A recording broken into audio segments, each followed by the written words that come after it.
In my research, I selected two groups of people with dementia in Texas long-term care hospitals. The first group is a pre-pandemic dementia group, which was selected before the pandemic in Texas long-term care hospitals. And this is our baseline group. The second group is COVID-19 dementia group, which was selected during the pandemic in Texas long-term care hospitals. Once I selected two groups, I compared the following risk factors: demographics, chronic comorbidities, and rare diseases. I then tabulated the results of comparison to identify the contribution of each of the risk factors. For instance, the Hispanic dementia patients were impacted much more seriously by the COVID-19 than the white dementia population. I'm so excited by the prospect that these projects will allow long-term care hospitals to identify the dementia patients who are more vulnerable to the likelihood of COVID-19. And this will allow them to implement protocols to reduce the likelihood of being infected. Thanks.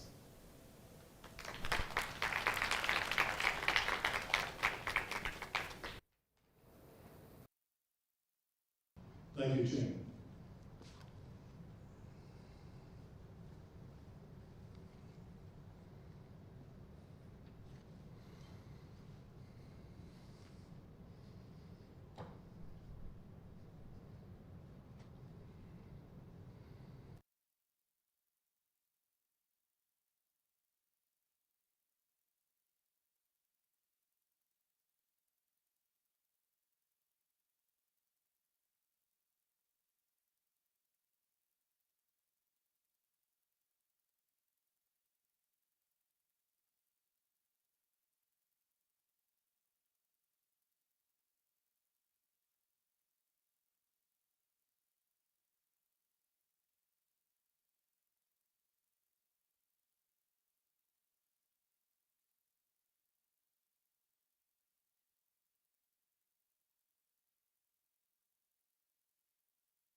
Our next presenter is Zach Bund with the College of Education in the Department of Education Leadership.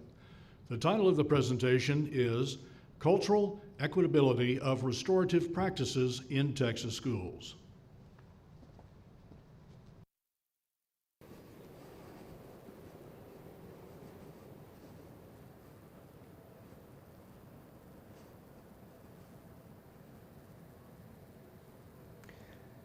We have a discipline problem in our schools.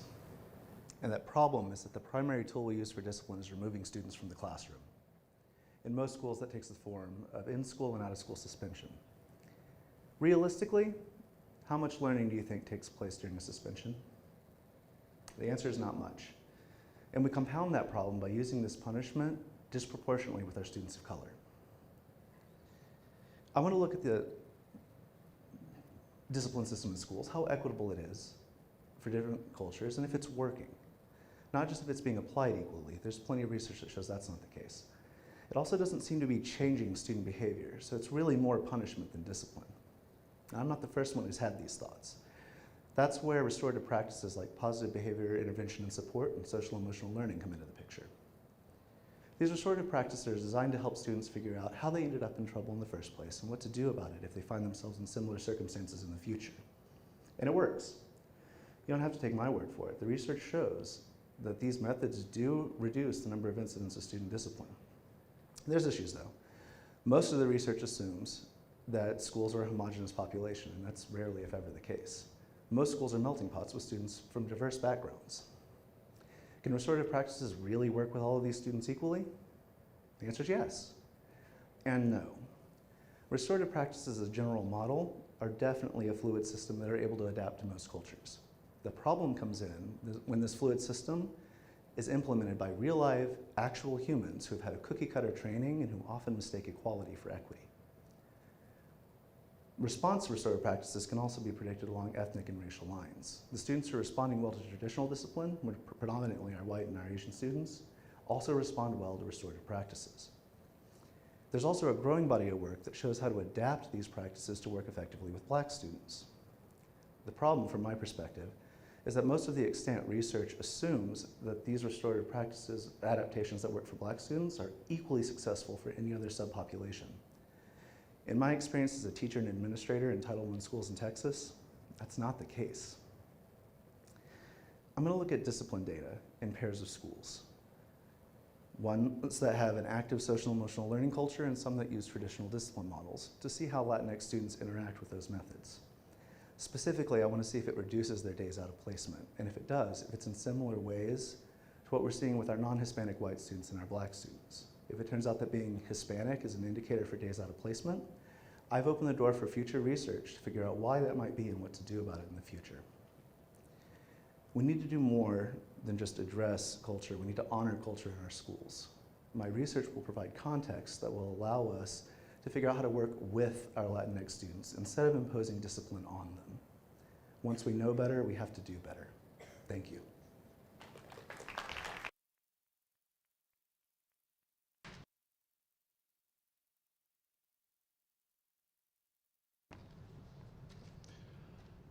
Thank you, Zach.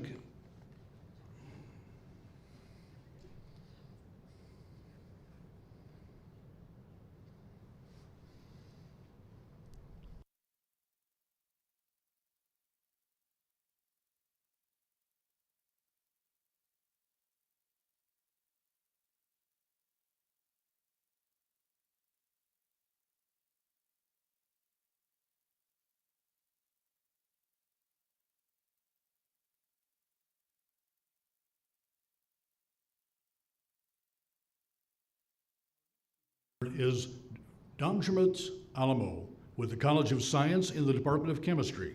The title of the presentation is Phosphorescent Quantum Bits.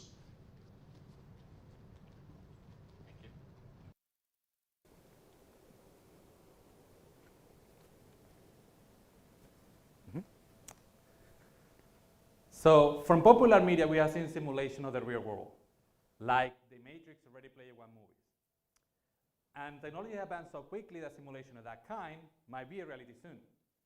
But to be able to simulate at that level, a high fidelity simulation, we will also need to be able to simulate the atomic and molecular level. We're talking about the quantum world. In that world, phenomena seem to happen randomly, not ruled by our understanding of classical physics, but more to the kind of quantum mechanics dominated by randomness. Nevertheless, scientists have tried to simulate the behavior of atoms and molecules with some degree of success for many years. Limited by the power of classical computers, making calculations using bits, zeros and ones. But they are exact and leave nothing to randomness. Even when a programmer tries to simulate a random number, it's not actually random. It's fake. It's just so well designed that it looks random to us. So a quantum computer solved this problem by also simulating the phenomena that occurs in the quantum world using a quantum process. It makes sense. A quantum system for a quantum phenomenon. So how does a qubit work? Well, just like flipping a coin. While a coin is in the air, it is both head and tail at the same time. We call that a superposition of states. Then the coin chooses to become one or the other, just like our zeros and ones on a qubit. A system like this one will be powerful for simulation of quantum, physical and chemical phenomena, like, for example, mapping of the COVID virus, or encryption that will be truly random, so the output will be impossible to decipher. Also, true AI that will think less like a computer, more like a human. So researchers around the world have been able to successfully build quantum computers based on qubits, but they do require extreme conditions, like absolute zero temperature or big, high powerful laser to keep them stable, since they are so delicate. So my approach was to choose a robust quantum phenomena that occurs at room temperature, known as phosphorescence. sorry. I simulate the behavior or photophysical behavior of molecules using a supercomputer. A photon, a light particle, excites a molecule, pushing it to a high excited state, and then just like a coin attracted by gravity, it must come down. So we split the ground state into two using a magnetic field, forcing the molecule to choose between two paths. A yellow light that will give us our zeros, and a red light that will give us our ones, just like a qubit. And this is the basic of my qubit system, one that could possibly power your next simulation, virtual reality simulation in the future. Thank you.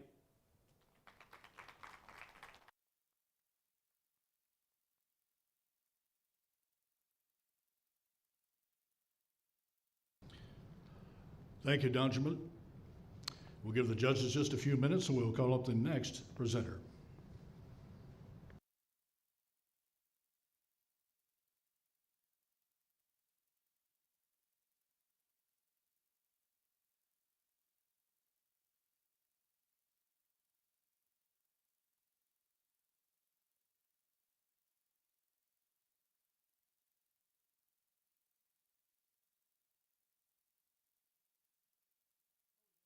Is Meng Ren in the College of Music in the Department of Music Theory and Ethnomusicology. The title of the presentation is Forbidden Sound, the Art, Culture, and Politics of Chinese Hip Hop.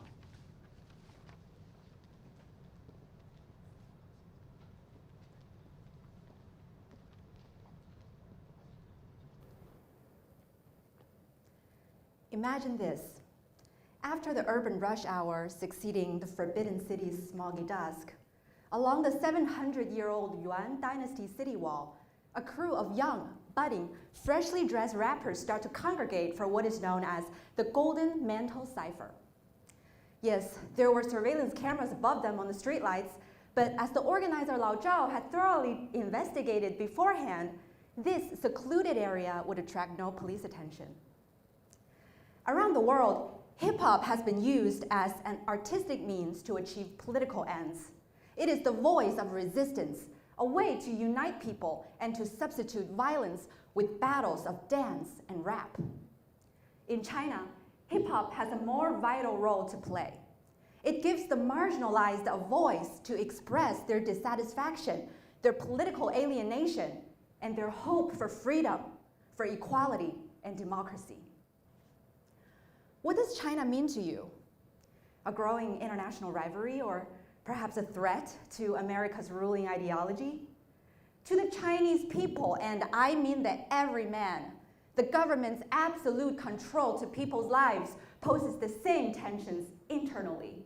And hip-hop is a channel to negotiate these tensions in a carefully creative voice, in puns, fables, and acrostic poems, on the bathroom doors in the short-lived art of graffiti, and in hand signs and friezes on the dance floor as the b-boys and b-girls battled gravity, as inescapable as our indoctrination.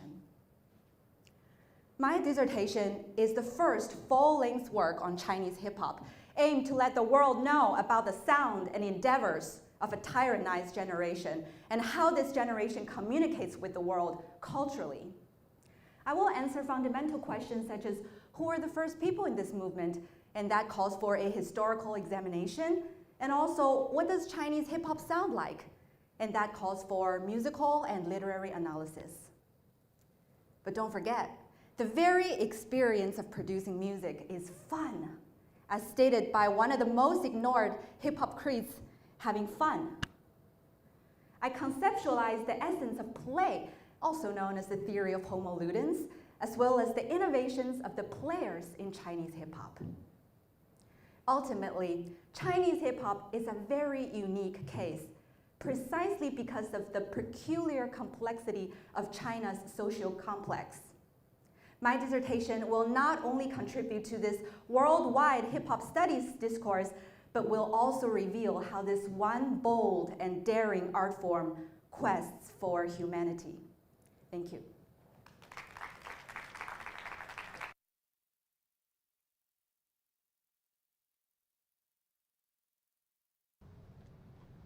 Thank you, Meg.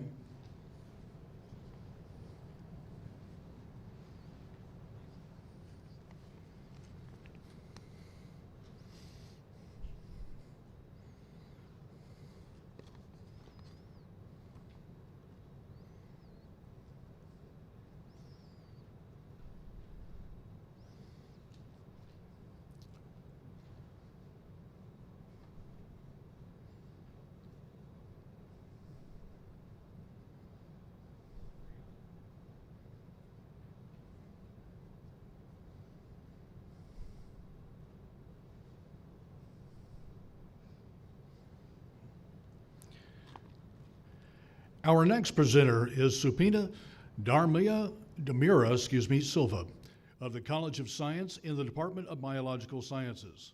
The title of the presentation is The Effects of Prior Informal STEM Experiences on Undergraduate STEM Identity.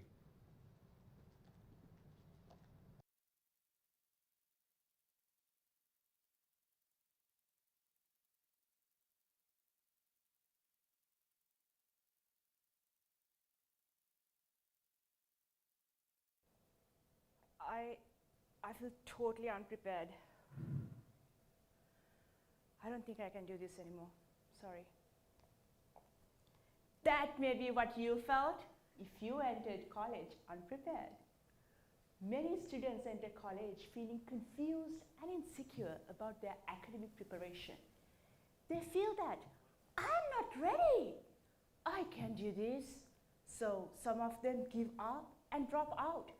They don't complete their freshman year. It gets worse.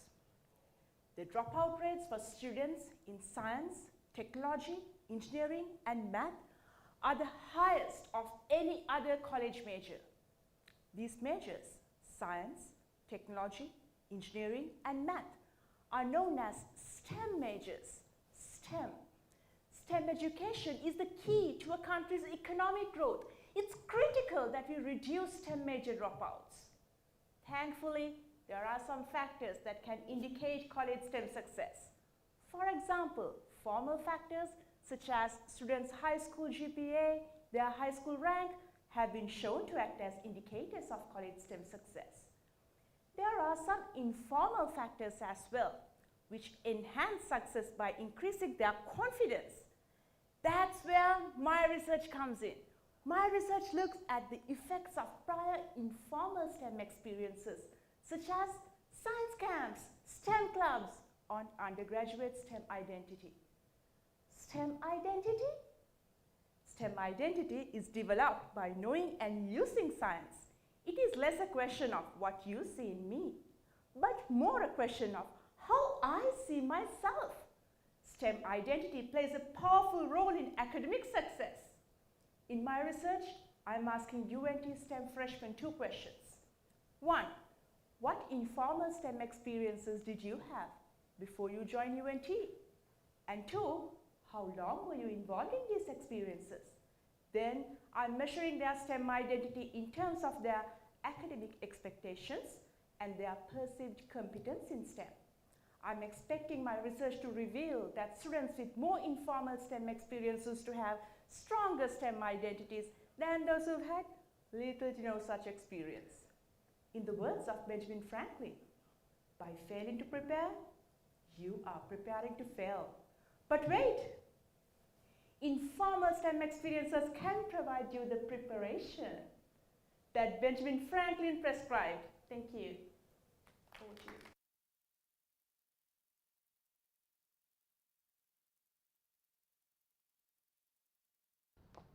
Thank you very much, Supuni. Give the judges just a moment. We'll bring up our next presenter.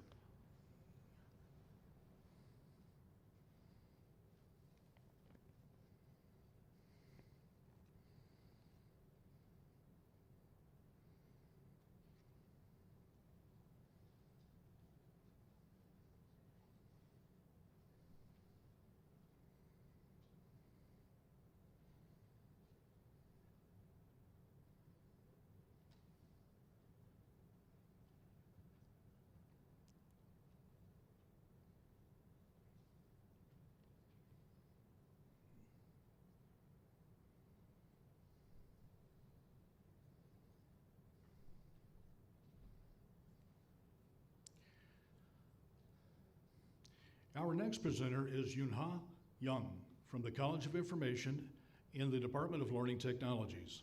The title of the presentation is Back to School During the Pandemic.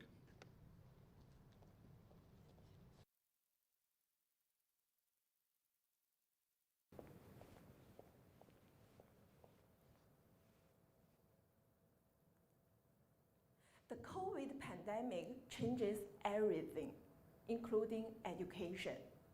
For teachers, preparing to teach children during the pandemic, it was impossible. How do you prepare to teach children in a virtual format when we have never done that? How do you prepare for back to school with children? As an educator and a student myself, I was thinking about what teachers need to prepare for back to school for their children to be successful, and what things are on their minds. I thought about doing the survey for teachers and finding out their concerns and their plans for addressing the problem. However, there were so many issues that it was impossible to address all of those in the survey that have sufficient input to generalize. Then I remembered the new technology, Twitter. There are several things that people are talking about on Twitter every day.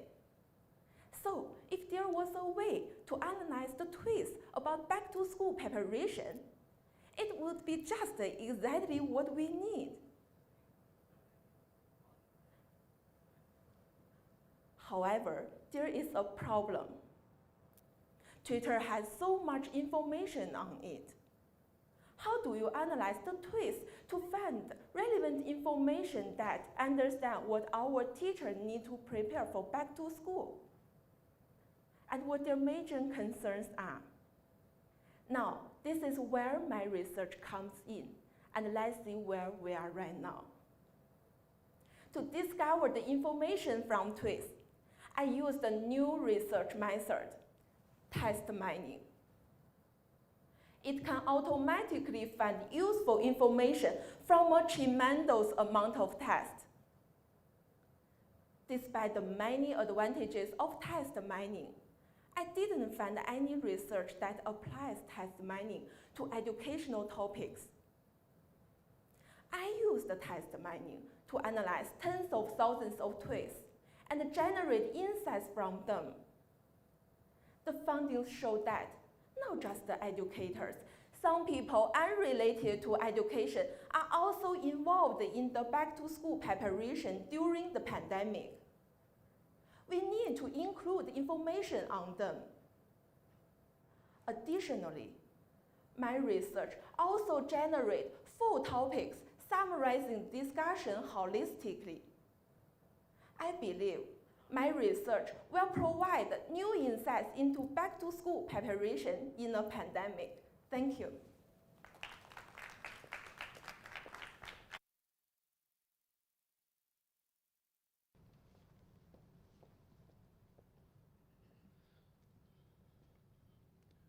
Thank you, Yunha. Give the judges a moment.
Our next presenter is Maheshwari Misa with the College of Engineering in the Department of Materials Science Engineering.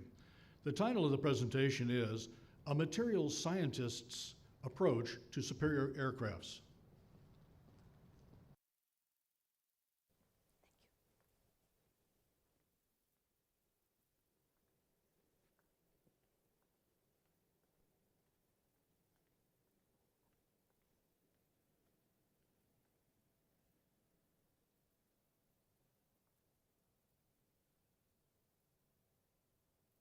Hello everyone.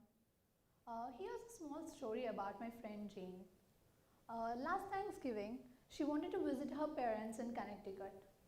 Jane, being an international student, she was all lonely throughout the semester. So she was very much looking forward to meet her parents. But the flight tickets were so costly that she couldn't afford to buy them. So she approached the airlines and asked, like, what's the reason for these flight tickets being very high? So the airline says that the maintenance of these aircrafts is very expensive.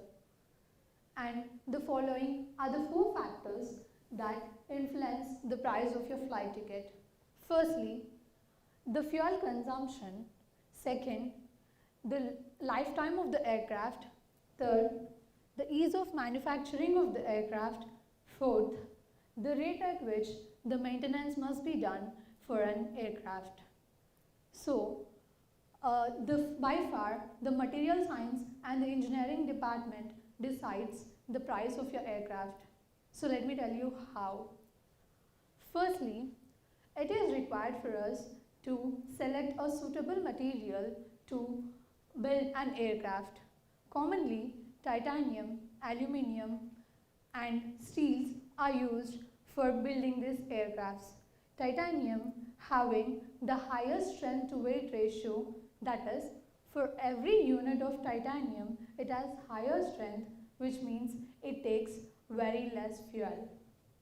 Second, from the graph, we can see that the titanium has higher strength, so the lifespan of the aircraft increases.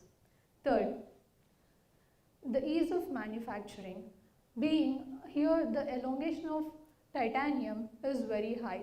Elongation, that is, the ability to stretch the metal is very high so that you can form very complex shapes easily. The corrosion resistance, that is, the amount of degradation is resisted by titanium, so the aircraft's maintenance is less frequent. So, in my research, I use very sophisticated computational methods to see by adding different elements into titanium to increase all these properties. This adding of other elements into titanium is called alloying. So what I do is, like when we have good neighbors, we have stronger bonding. In the similar way, when you consider one atom of a metal and the other atom of another metal, and the interactions between them and the stronger bonds increase the strength of the aircraft. By studying these interactions between the metals, I develop different alloys, that is, mixing titanium with different type and different amounts of metals and getting a good strength and good elongation to build a very superior aircrafts, so that the price of the flight tickets gets lower, and thereby our friend Jane could visit home at an affordable price. Thank you.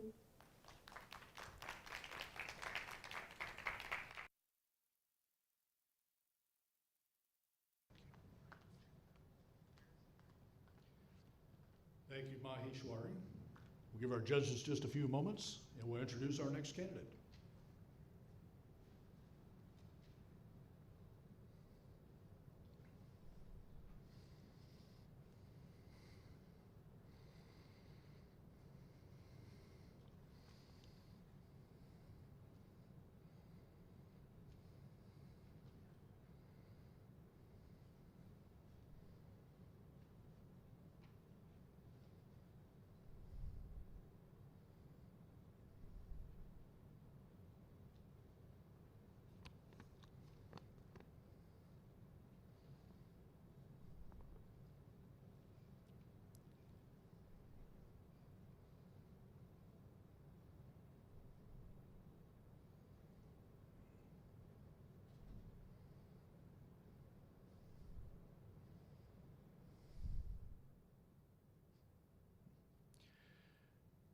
Our next presenter is Kay Lester with the College of Science in the Department of Environmental Science.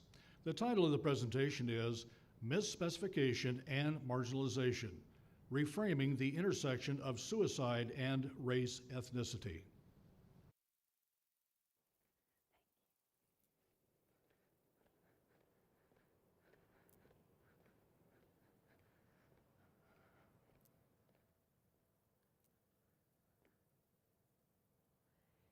In 1878, a catastrophic yellow fever epidemic swept through the city of Memphis, Tennessee. Many people fled to the countryside, where they proceeded to die at an astronomical rate. See, at the time, it was thought that yellow fever was caused by bad city air. The idea of a mosquito-vectored illness hadn't occurred yet. So people didn't know that fleeing into a swamp was the absolute worst thing they could do. Yellow fever is now a distant memory, but we still have plenty of blind spots in our understanding of health. My dissertation addresses one of these modern-day blind spots through the lens of suicide. See, in the United States, we have very limited mental health data. The most comprehensive and detailed data we have is on suicide mortality, but there's a catch. Mental illness is equal opportunity, but white Americans are 2.6 times more likely to commit suicide than the rest of the population. So, if we use suicide rates to diagnose communities with high mental distress, attention and resources are inadvertently directed into white communities. Minority-majority communities with poor mental health and high suicide rates remain invisible. In practice, this means that we have diverse communities across the United States that do not receive the resources that they desperately need. From a research perspective, this distortion in the data prevents us from adequately analyzing the community drivers of mental distress and self-harm. So moving forward, we need a better way of incorporating diverse population structures into our analysis. Drawing on traditional methods of medical geography and cutting-edge simulation technology, I've created a toolbox for identifying these distortions in all kinds of data. The two maps behind me were actually created using the exact same suicide data set. But these new lenses that I've developed reveal previously hidden pockets of minority distress in the map on the left. My methods can identify potential confounding issues long before they become dangerous blind spots. After all, we don't want to send anybody into a mosquito-infested swamp. Thank you.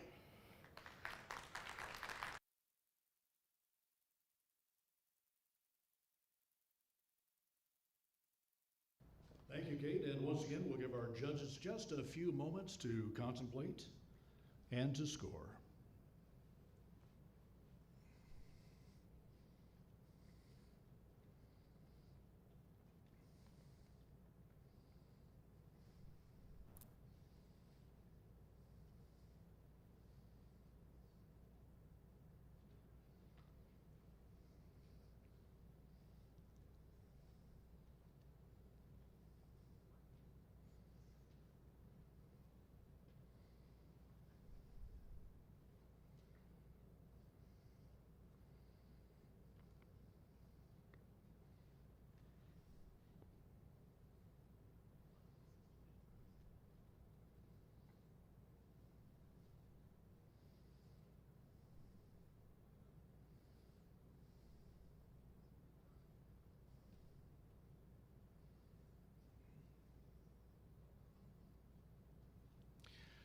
Ladies and gentlemen, we have one more presenter today, and that is Ambarish Kumar with the College of Science in the Department of Biological Sciences.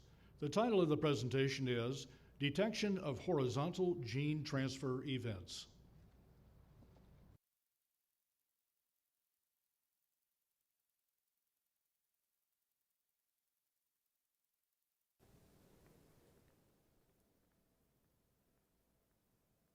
Antibiotic resistance is global, posing a global threat for the public health, food security, and development today. Scope of the problem can be realized and felt that 23 million cases of antibiotic resistant is found in US itself. 33,000 deaths each year it witnessed into the same country. Moreover, in 2017, a single disease, that is the infection of the colon, large intestine, is found to be 2,23,900, and 13,000 deaths were reported into the same disease. It was caused by a single bacteria. We fought a long battle against the tuberculosis, gonorrhea, or pneumonia. Those are the chronic illnesses. We spent decades of work and efforts to develop antibiotics to cure those chronic illnesses. But we are at the worst of losing those combat. A single bacteria is becoming monster and posing threat to the public health and making all efforts futile and just becoming a monster in front of 21st century human being in front of us. Worsening situation indicates we are shallow and peripheral in finding the root cause of the disease, root cause of the problem. Let's arrive deeper at the genetic information of the species or the organism. That is the genome.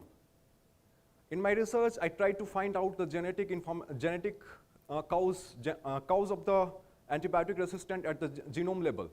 And we tried to build a framework and get deeper insight of the genome of antibiotic bacteria and fungi.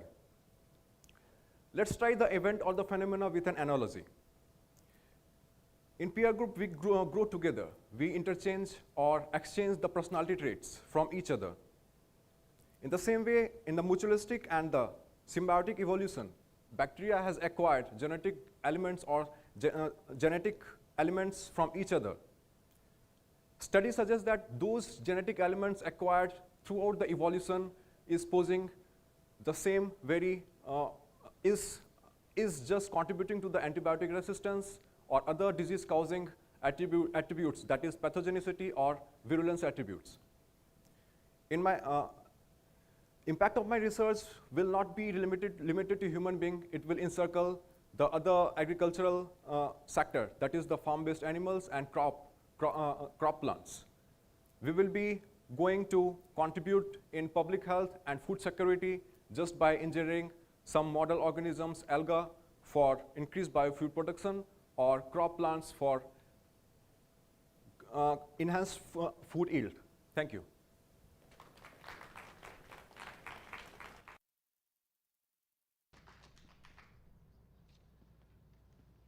Thank you, Amaresh. Ladies and gentlemen of the audience, now that all the contestants have presented, we're going to ask you to vote for the People's Choice Award. That ballot is located in your program. In addition, we have a special treat for you. The Graduate Student Council has generously provided refreshments just outside the tunnel doors. So as you complete your ballot, we'll have a representative at the doors as you exit. And we are going to ask you to exit for a few moments to allow us to sequester the judges and allow them to get their thoughts and comments together. And we ask you to enjoy those refreshments, and we'll come out and collect you shortly.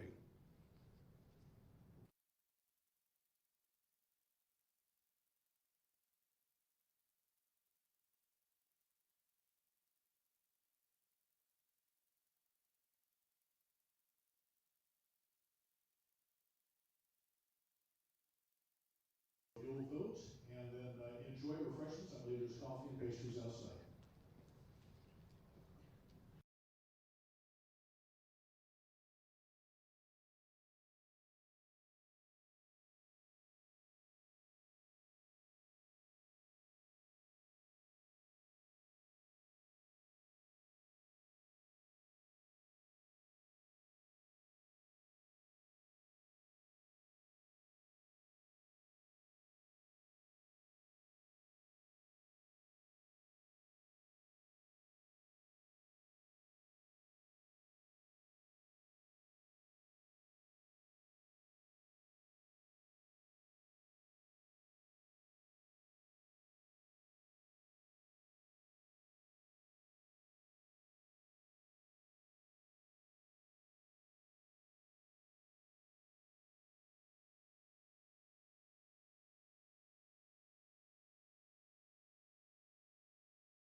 Welcome back, everybody. I hope you enjoyed the refreshments that were provided by the Graduate Student Council. How'd that go?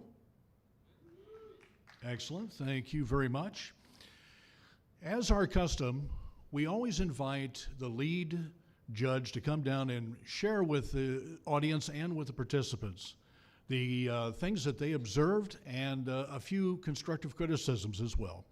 And so I'd like to invite Mike Land to come over and visit with you.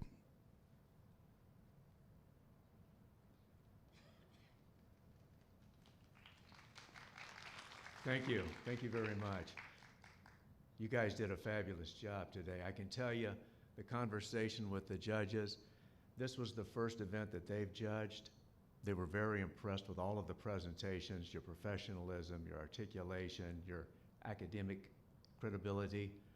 And I can say that every year that I've been involved in this, all of the competitions that I've been involved in, I was always impressed, in this year as well, as to how quickly, how much you advance, the degree of advancement in such a short amount of time. We can tell you that you guys have worked really super hard on this. Very good. It's a great way to spend a Saturday morning. It's inspirational to all of us that come out here and watch you guys compete. It's very good. As Dr. Opong mentioned at the beginning of the competition, there's three things that really come out of this.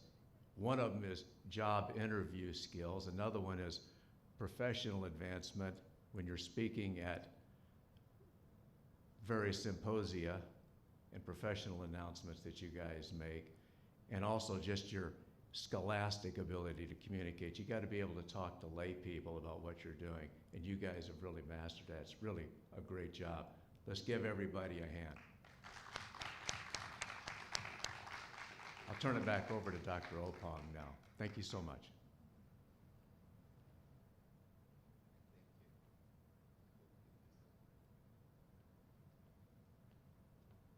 Once again, thank you very much for joining us with this. As I pointed out before, the Toulouse Graduate School wants to run this program to help our students to learn to communicate their research effectively. The other part is to try to bring the community into the university. We are a Tier 1 research university. We're doing fantastic research. But frequently, the community doesn't know what's happening. When you came in this morning, you see the variety of research that's happening across the university. And we're hoping that through this, there will be a stronger interaction between the community and the university, so that the university is no longer just an ivory tower. Of course, so proud of our students and their accomplishments. And once again, let's give them another hand of applause. Now, this event here was generously supported by our Graduate Students Council, and so President Ortiz, please come in and say thank you to our people and to the students.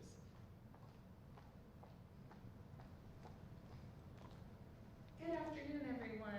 On behalf of the Graduate Student Council, my name is Andrea Sasha Ortiz. I'm president of the Graduate Student Council. On behalf of the Graduate Student Council, I'd like to personally thank a couple of people, because here we love to show gratitude. First of all, I'd love to thank our volunteer people, Ms. Valerie Estridge, and other people on our committee, Senator Rachel Gain.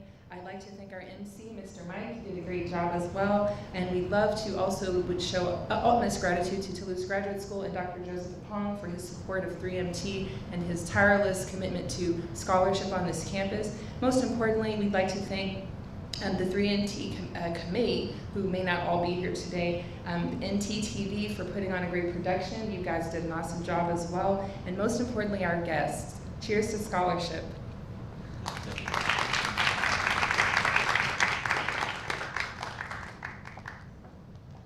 President Ortiz, thank you very, very much for those kind words.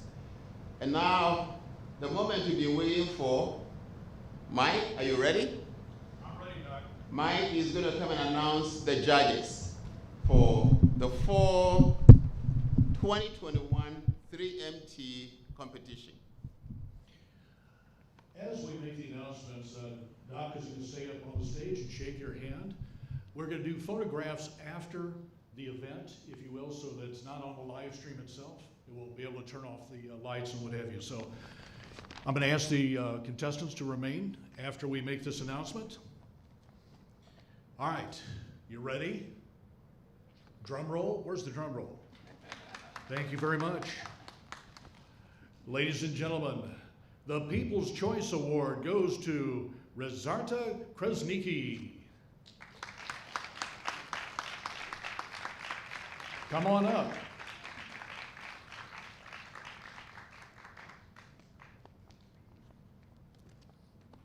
You did a wonderful job. Stay with Doc just a moment. We're going to ask you to remain. Today's runner-up is Meng Ren. Come on up.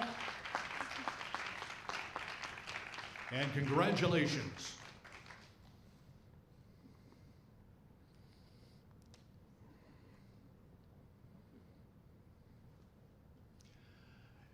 And today's, you're all winners.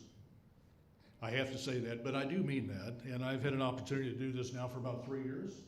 And thank you for having me back.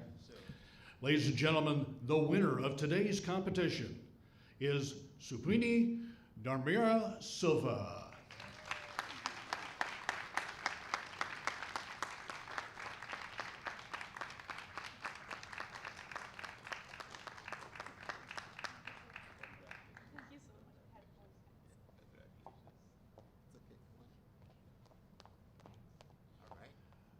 We'd like to thank you all for coming. We'd like to invite you to come back in the spring, but I believe Doc has a few things.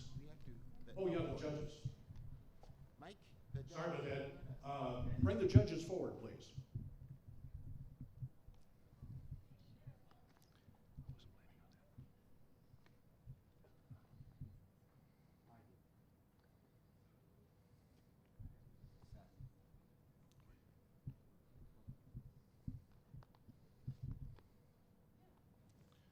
And Sapuni, I think you need to be on the other end of that check.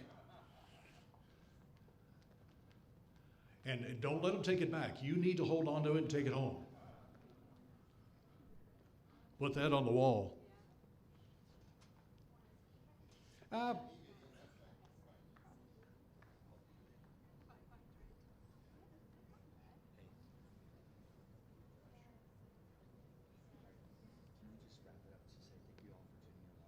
will. We will get a picture. We need to wrap up the live stream. Ladies and gentlemen, that's going to wrap up the live stream. We're going to do pictures with this group and then invite the rest of the contestants on up. We'd like to invite you back in the spring for the master's students of the UNT 3MT competition. Once again, thank you all for joining us on this beautiful Saturday morning.